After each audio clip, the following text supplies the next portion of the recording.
Today we're going to go over WildC.A.T.s Covert Action Teams #1, the issue that started it all for the Wildstorm universe. Created by Jim Lee and Brandon Choi, with Lee and Choi acting as writers, Lee as the penciler, and Scott Williams as the inker.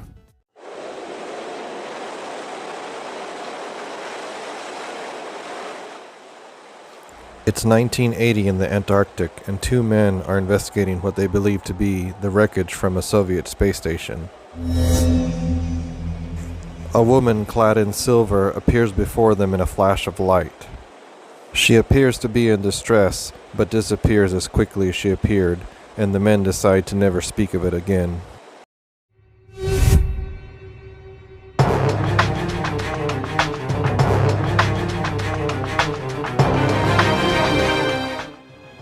It's 1992, and two men observe a destroyed building on their monitors. They mention a rogue CAT team, or Covert Action Team, was responsible for the destruction. The same silver-clad woman appears before them, but once again she disappears before the men can react.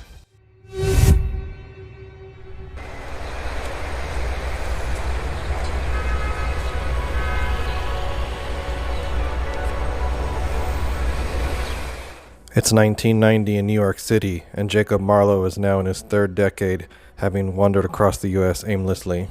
He is rudely awakened by a couple of guys who intend to kill him. But then he shocks them and himself by using some sort of power on the guy. The attackers take advantage of Emp's disorientation and move in for the kill.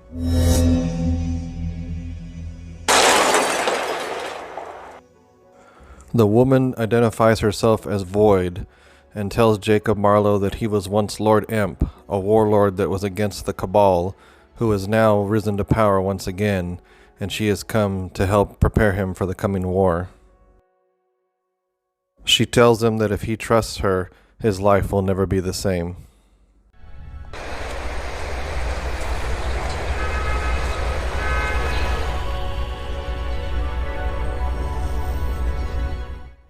It's 1992, and once again Jacob Marlowe finds himself asleep in an alley.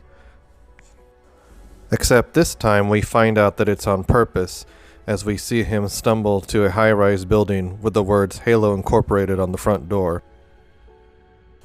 As his assistants clean him up, we quickly realize that this is Jacob Marlowe's building and his company.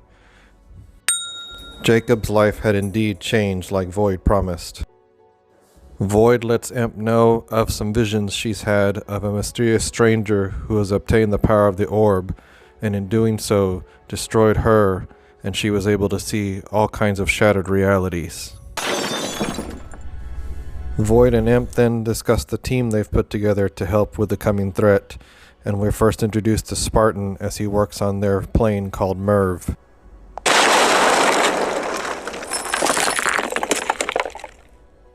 We're also introduced to Maul and Warblade, who are both in a sparring match.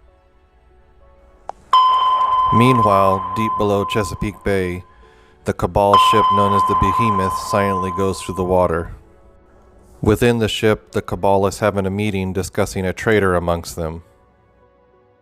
One of the Cabal members named Pike is able to figure out who the traitor is, and he's able to dispose of the traitor quickly. We are introduced to the leader of the Cabal named Hellspawn, and he mentions that his race is called the Daemonites, and they are against the Cherubim. They discuss an event called Reunification, and he has a member of the Cabal named Providence, who is helping give him insight into who their next target is, and how he should be cautious when going after her. Jacob Marlowe is simultaneously having a conversation with a character simply known as the Gnome, who is also letting him know about this special person that the Cabal is about to go after.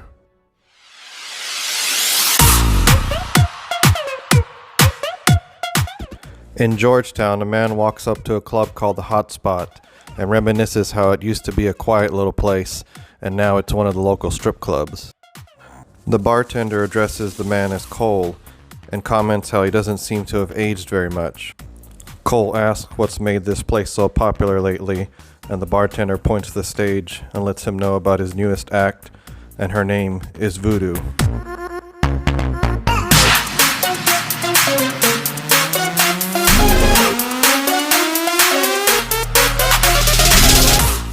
Just then, Cole notices there seems to be another party in the bar that's interested in voodoo as well.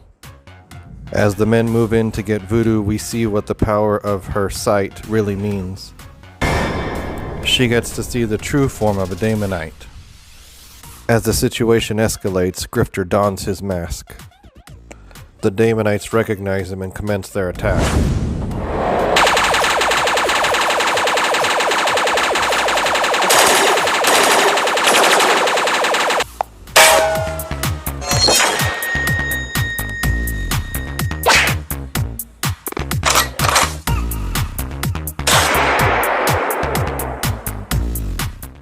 Grifter lets Voodoo know that he's here to help, but after all that effort, the Coda warrior is still alive, and so Grifter prepares for one last stand.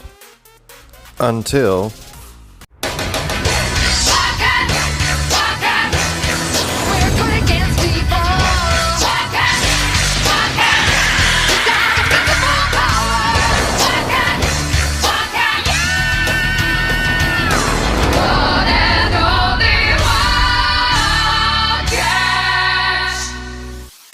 With the Wildcats and Zealots showing up, it appears the day has been won. But the Coda warrior has one last trick up her sleeve.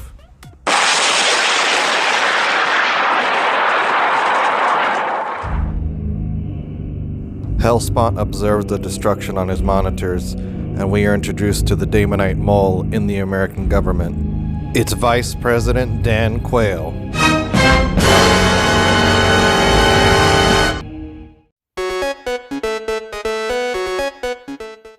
Well, what can I say about Wildcats #1? It's the one that started it all for me.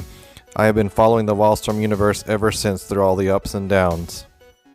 This one has a ton of first appearances, of course, of the majority of the team and the villains, and we even get a cameo by John Lynch, as you saw there towards the beginning. This one ended up being longer than my other reviews that I've done, but it's just because I love this issue so much, and I really wanted to do it justice, so I hope I did that for y'all. I'm just gonna do these for fun whenever I can. As of making this video, we have a newborn baby in the house, so this is just kind of a passion project I do on the side. So if you like this video, hit like and be sure to subscribe, because I'll be doing more of the old Wildstorm stuff and the sporadic new titles that feature some of these characters. See you guys then.